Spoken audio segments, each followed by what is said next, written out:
శ్రీమాత్రే నమ. జయ గురు దత్తాత్రేయ నమ. ఈ వీడియోలో మనం సెప్టెంబర్ 1వ తారీఖు నుంచి 7వ తారీఖు మధ్యలో జరగబోయే వార ఫలాలు తులారాశి వారికి ఏ విధంగా ఉండబోతున్నాయి అని పరిశీలించినప్పుడు మరి ఈ వారం ఒక విధంగా లాభస్థానం అదృష్టంగా మారడం వల్ల జాతకుడు కొంతకాలంగా ఎదుర్కొన్నటువంటి ఆర్థిక సమస్యల నుంచి బయటపడే అవకాశం ఉన్నది. ఈ 11వ స్థానంలో ఏర్పడినటువంటి బుధాదిత్య యోగం జాతకుడు స్వయం కృషి వల్ల తన ఇమేజ్ పెరగడం వల్ల అతని వ్యక్తిగత ఆదాయం పెరుగుతుంది. అదృష్టం కూడా కలిసి రావడం వల్ల మీ యొక్క జీతం కానీ మీ వేతనం కానీ మీ రాయల్టీ కానీ పెరిగే అవకాశం ఉంది.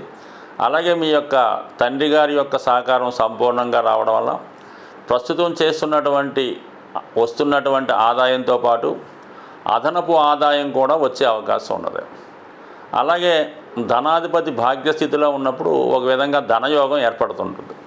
సహజంగా మీకున్నటువంటి స్థిరాస్తుల ద్వారా కానీ మీ యొక్క కుటుంబ సభ్యుల వల్ల వాళ్ళ సహకారంతో మీ కొంతవరకు ఆర్థికపరమైనటువంటి సహాయం లభిస్తుంది. అంటే ప్రత్యేకంగా మీ యొక్క వ్యక్తిగత ఖర్చులు కాకుండా మీరు ఏదైనా గృహం నిర్మించుకుందామన్నా, ఒక వాహనం కొనుక్కుందామన్నా, లేదంటే ఏదైనా వ్యాపారంలో ఇన్వెస్ట్ చేద్దామన్నా కంపల్సరీగా మీ యొక్క కుటుంబ సభ్యుల సహకారం కానీ మీ భార్య యొక్క సహకారం కానీ లభించే అవకాశం ఉంది. ఒకవేళ మీరు స్త్రీ అయితే మీ యొక్క భర్త గారి సహకారం కానీ మీ భర్త కుటుంబ సభ్యుల సహకారం కానీ కంప్లీట్గా లభించే అవకాశం ఉన్నది.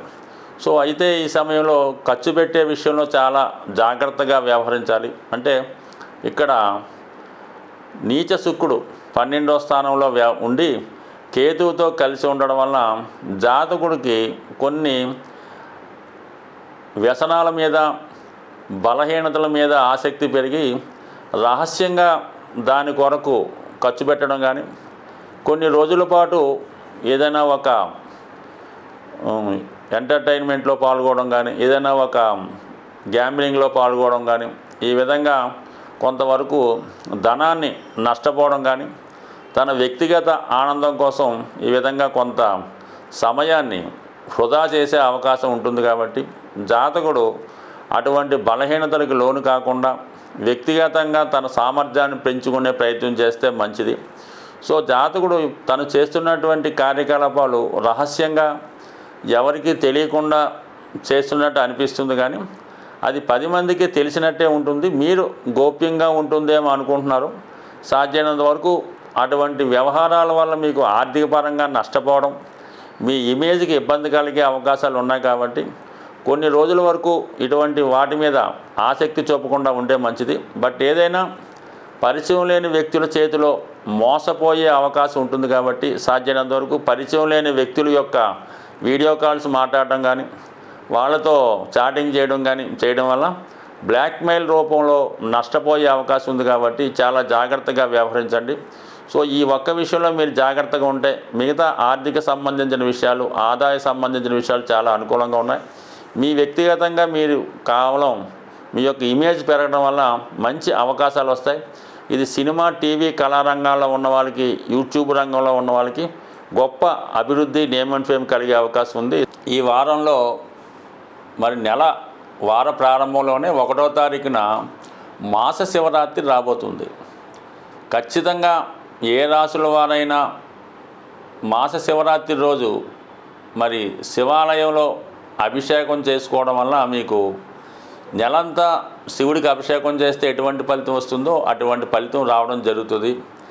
ఎవరికైనా ఐశ్వర్యం ఇవ్వాలన్నా ఖచ్చితంగా శివుడి వల్లే అవుతుంది. కాబట్టి కంపల్సరిగా ఎవరైతే జ్యోతిష శాస్త్రాన్ని నమ్ముతారో, నవగ్రహాలను నమ్ముతారో వాళ్ళు ఖచ్చితంగా శివుని యొక్క ఆరాధన, ఎస్పెషల్లీ ఇటువంటి మాస శివరాత్రి వచ్చినప్పుడు అభిషేకం చేసుకోవడం వల్ల, లేదంటే ఆరుద్ర నక్షత్రం వచ్చిన రోజు కొన్ని పర్వదినాల్లో శివుడికి అభిషేకం చేసుకోవడం వల్ల మరి అంత నవగ్రహాల వల్ల వచ్చే ఇబ్బందుల్ని కేవలం శివుని అనుగ్రహంతో తొలగించుకునే అవకాశం ఉంది.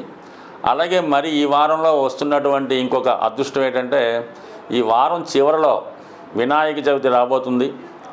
ఈ వినాయక చవితి ప్రతి ఒక్కరు కూడా వాళ్ళ వ్యాపార సంస్థలో కానీ వాళ్ళ గృహంలో కానీ వాళ్ళ స్థాయిని బట్టి మరి వినాయకుడిని ప్రతిష్ఠ చేసుకొని అది 3 రోజులు 5 రోజులు 7, 9 అలా నవరాత్రులు చేస్తూ ఉంటారు.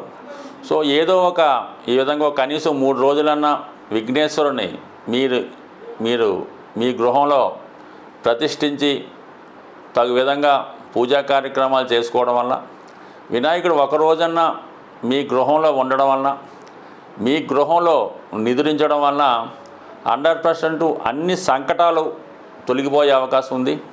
అలాగే ముఖ్యంగా అపనిందలు, నీలాపనిందలు పోవాలంటే విఘ్నేశ్వరుని పూజించాలని చెప్తూ ఉంటారు కదా.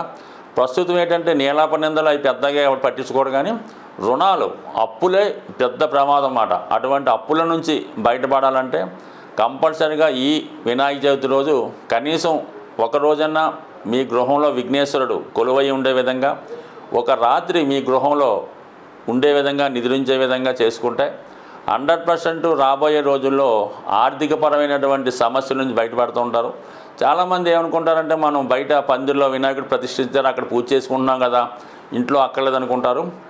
కనీసం మీకు అలా కాకుండా మీరు కూడా ప్రత్యేక గృహంలో చేసుకోవాలి. మీరు గృహంలో ఉంటే గృహంలో చేసుకోవాలి. దాంతోపాటు మీ కార్యాలయం ఏదన్నా ఉంటే చిన్న చిన్న ఆఫీసో ఏదో ఉంటుంది, అక్కడ కూడా చేసుకోవాలన్నమాట. ప్రతి చోట కూడా మీకు 4 ఇళ్ళు ఉంటే 4 ఇంట్లో చేసుకోండి, 2 వ్యాపారాలు ఉంటే 2 వ్యాపార సంస్థల్లో చేసుకొని ఈ విధంగా విఘ్నేశ్వరుని మీరు నిలుపుకోవడం వల్ల అక్కడ సంవత్సరం అంతా కూడా వినాయకుడి యొక్క పాజిటివ్ ఎనర్జీ వచ్చి ముఖ్యంగా ఆర్థికపరమైన సమస్యల నుంచి బయటపడే అవకాశం ఉంది. మరి ఈ విధంగా ఏదో కారణాల వల్ల సాధ్యం కాకపోయినా కనీసం ఎవరో ఒకరితో మీ గృహంలో ఈ పూజ చేయించుకోవాలి తప్ప వినాయకుడు పూజ చేయకుండా ఆ రోజు ఆ గృహం ఉండకూడదు. మీరు తాళం వేసి ఉన్నా, ఊరు వెళ్ళిపోయినా కానీ ఖచ్చితంగా మీరు ఆ ఇంట్లో ఆ రోజు వినాయక చవితి జరగకపోతే సంవత్సరం అంతా కూడా దాని యొక్క ప్రభావాన్ని మీరు చూడడం జరుగుతుంటుంది. కాబట్టి మీరు ఎంత దూరంలో ఉన్నా ఆ వినాయక చవితి రోజు వచ్చి, లేదంటే మీ బంధువులు పంపించి మీ గృహాన్ని ఒకసారి శుభ్రం చేయించి వినాయక చవితి పూజ చేయించి మళ్ళీ మీరు మీ కార్యక్రమం చూసుకోవడానికి లాకేసుకోవచ్చు. బట్ ఏదైనా ఖచ్చితంగా మాత్రం ఈ కార్యక్రమం నిర్వహిస్తే 100% సంవత్సరం అంతా వచ్చే ఈతి బాధల నుంచి బయటపడే అవకాశం ఉంది. స్వస్తి.